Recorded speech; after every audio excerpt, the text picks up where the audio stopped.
Poems by Mike Keenan. Works of mercy. After Mass, Pat and I were herded from St. Paul's to the House of Providence,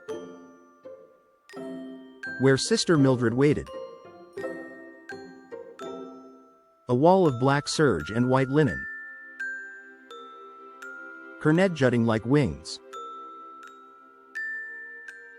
face puffed and pale, like it might burst from the starched cage around it. She smelled dimly of talc, yet her voice cracked like a whip. Michael, Patrick, Neil. We dropped onto terrazzo, the stone biting our knees,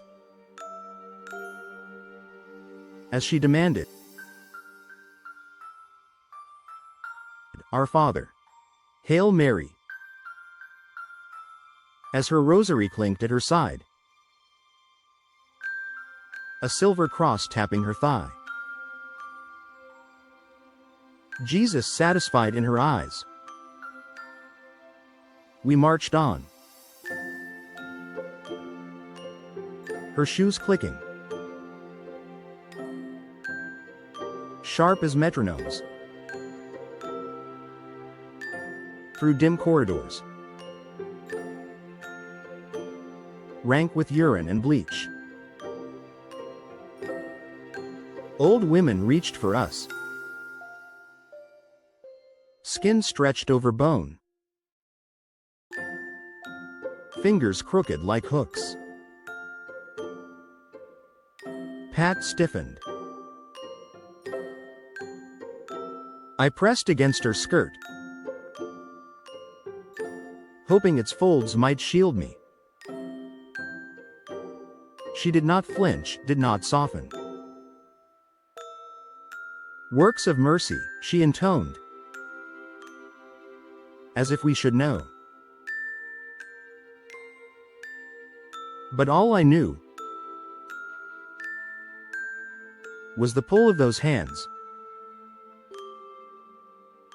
the smell of loss, and her shadow falling between us and the dying. Works of mercy. Tension runs deep through the history of faith and human institutions, highlighting the difference between the spirit of mercy and the practice of control. The Church taught the works of mercy as tangible expressions of love, feeding the hungry, visiting the sick, comforting the dying. As youths, my brother and I were forced to visit aged and demented women in their residence on Sundays after Mass. Mercy there was overshadowed by authority and ritual. Sister Mildred embodied a tradition of discipline and order, her sharp voice and strict presence more like a soldier than a servant. We were led not into compassion but fear. Our first lesson in charity colored by the smell of bleach and urine, the touch of frail hands, and the coldness of command. In Dickens's novels, charity is often harsh and self-righteous, with benefactors more concerned about their own virtue than the suffering of the poor. When I was a teen, I read the works of John Steinbeck. Towards the end of Grapes of Wrath, his character, Rose of Sharon, meets a starving man in a barn, and offering him her milk, she becomes saintly, the novel's vision of holy motherhood. Her capacity to sustain life, paired with her suffering and grief for her dead child, liken her to the Virgin Mary, and suggest there is hope to be found even in the bleakest of circumstances. In contrast, in the 19th century, the Canadian government believed it was responsible for educating and caring for Aboriginal people. Their best chance for success, to learn English and adopt Christianity and Canadian customs. Ideally, they would pass their adopted lifestyle on to their children, and native traditions would diminish, or be abolished in a few generations. It is estimated that about 150,000 Aboriginal, Inuit and Métis children were removed from their communities to attend residential schools. Recently, children as young as 3 were discovered in hidden graves. Those who died while attending residential schools were honored at a special ceremony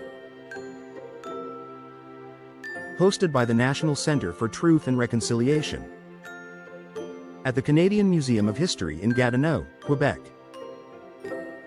The names of 2,800 children who died, and the schools they attended, were listed on a ceremonial 50 meters long cloth to commemorate their lives. For my brother and I, what lingered in our memory each Sunday was the fear of crooked fingers reaching, the desire to hide in folds of fabric, the shadow of authority blocking light.